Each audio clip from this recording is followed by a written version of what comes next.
When Beatrice returns home for Christmas after years of sacrifice abroad, she finds a stranger sitting in her place. They've moved her chair aside off the table entirely to accommodate her sister's new boyfriend. This is a man they've barely known for just 3 weeks. However, what appeared to be a simple act of disrespect reveals itself to be a component of a far more sinister scheme. Subscribe to our channel to never miss true stories of betrayal, revenge, and personal rebirth. My name is Beatrice Moretti. I'm 28 years old, and this is the story of how the Christmas my family erased my existence became the beginning of my real life. Gentle snowflakes were falling on Milan as the taxi carried me toward my parents' home in Monza. I hadn't returned home for Christmas in 3 years.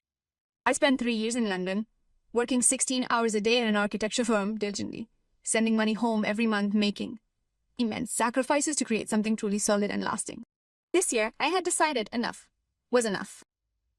I wanted to see my family again, to smell the homemade panettone my mother made, to listen to the embarrassing stories my father told after his 3rd glass of Barolo.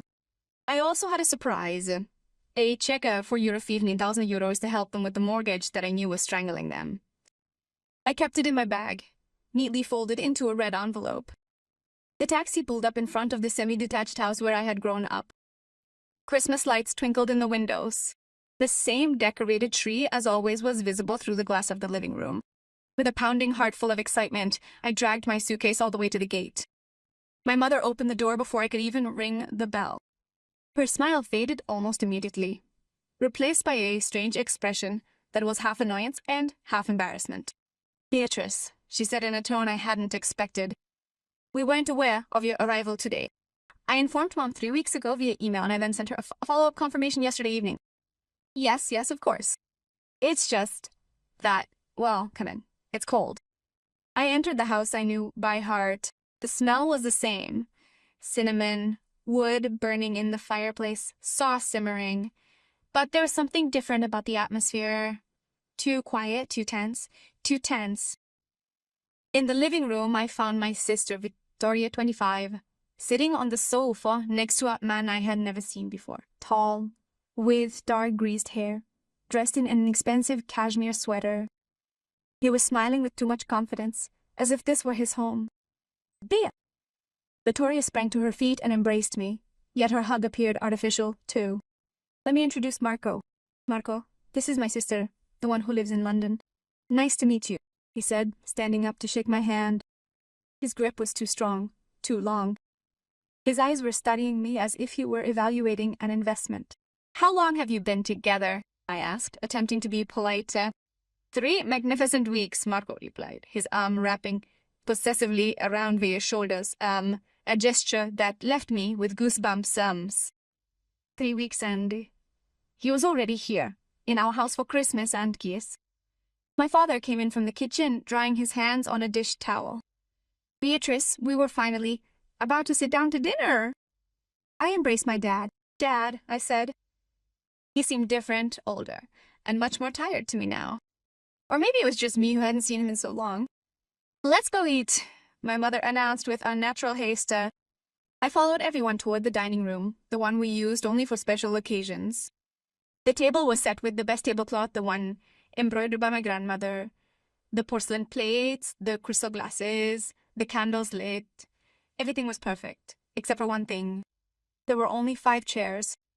I stopped at the door, counting Mom, Dad, Vidua, Marco, and the 5th chair, the one that had always been my mother's, moved in an odd position. "Ma,"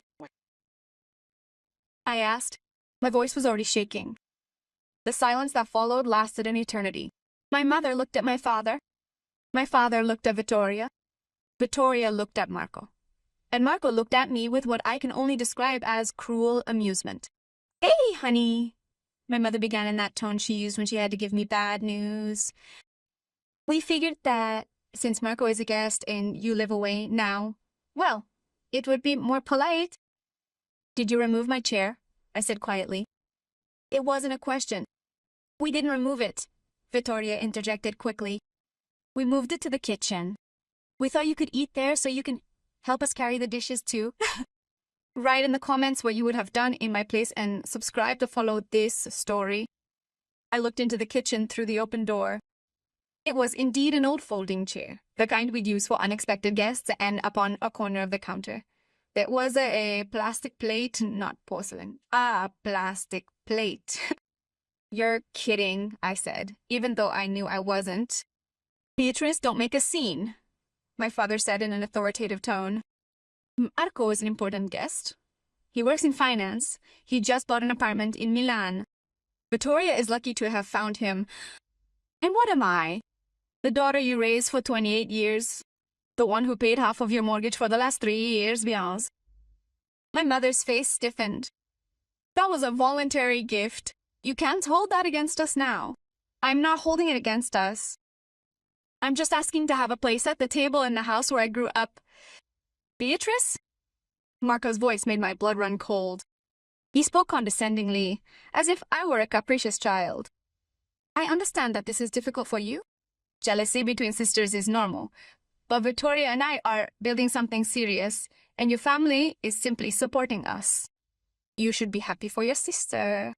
Something inside me broke at that moment, not with anger, but with a crystal clear and painful clarity.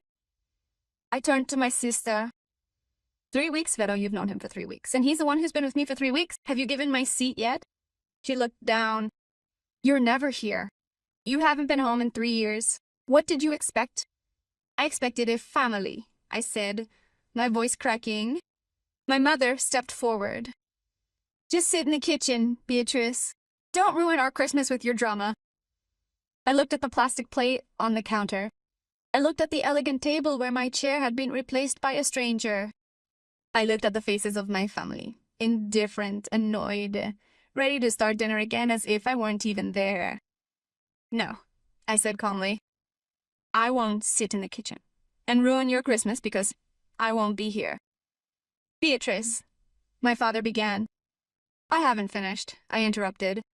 I pulled the red envelope with the check out of my bag. I placed it on the table in front of him. This is worth 15,000 euros. It was for your mortgage. Consider it the last gift you'll ever get from me.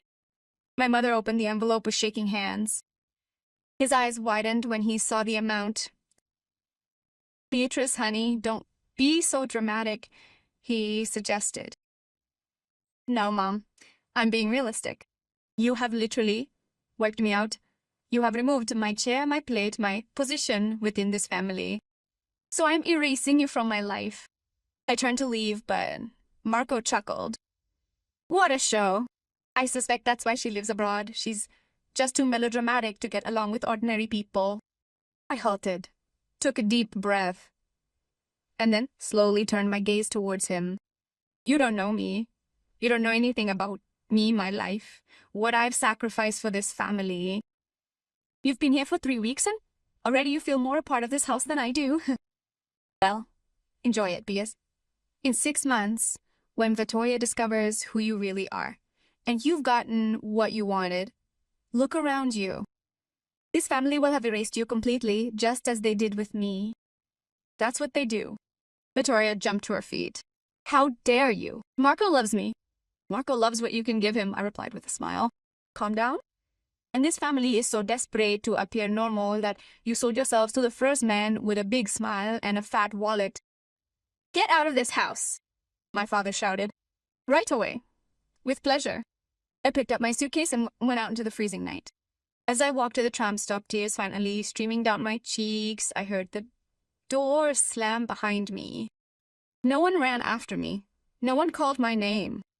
That night I slept in a cheap hotel near the station. The next day, instead of going back to London, I did something I had never done before. I called my childhood friend Elena, whom I hadn't spoken to in years.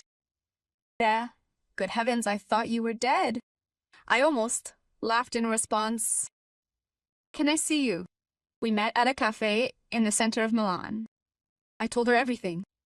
She listened, then laughed. Not with malice, but with disbelief.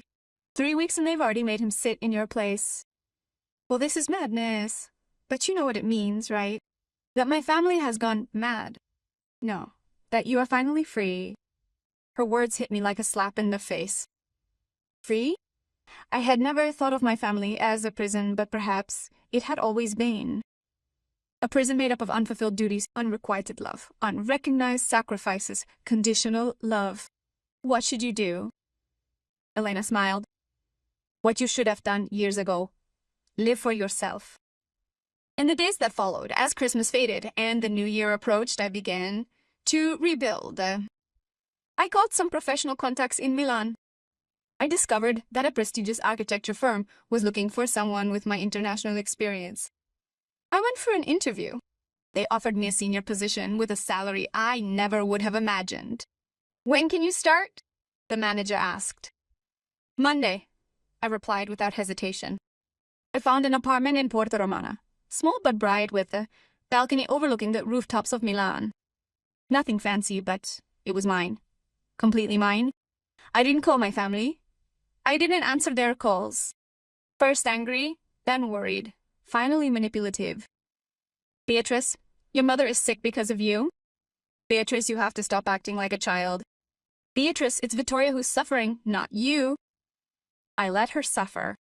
For the first time in my life, I didn't run to save anyone. 3 months after the disastrous Christmas, I got a call from Vittoria. I was at work in an important meeting and let it ring. Next, a text appeared. I need to talk. It's pressing, please. I contacted her then, preparing for the worst. Thea, her voice was cracked from crying. You were right. You were right about everything. What happened? Marco. I found him with another woman in my house, and when I confronted him, he told me he was just waiting for Dad to lend him the money to start his company, that I had been a profitable investment. I closed my eyes. I felt no satisfaction, only sadness. I'm sorry, Vito. No, he sobbed. Aren't you sorry? I took your place at the table. I treated you like you weren't important, and you warned me. Yes, I did. Can you forgive me? I was silent for a long moment. I don't know, Vittoria. I don't know if I can, but I know I have to live my life, with or without your forgiveness. Mom wants to see you. She says she owes you an apology. Maybe one day I'll answer, but not today. I hung up and looked out the window of my apartment. Milan sparkled below me, alive and full of possibilities. For the first time in 28 years, I felt like I belonged to something bigger than a chair at a Christmas table. The following month, I received this is a letter. Not an email, not a text message, but a genuine handwritten letter. It was from my mother. Dear Beatrice, I don't know if you'll read this letter.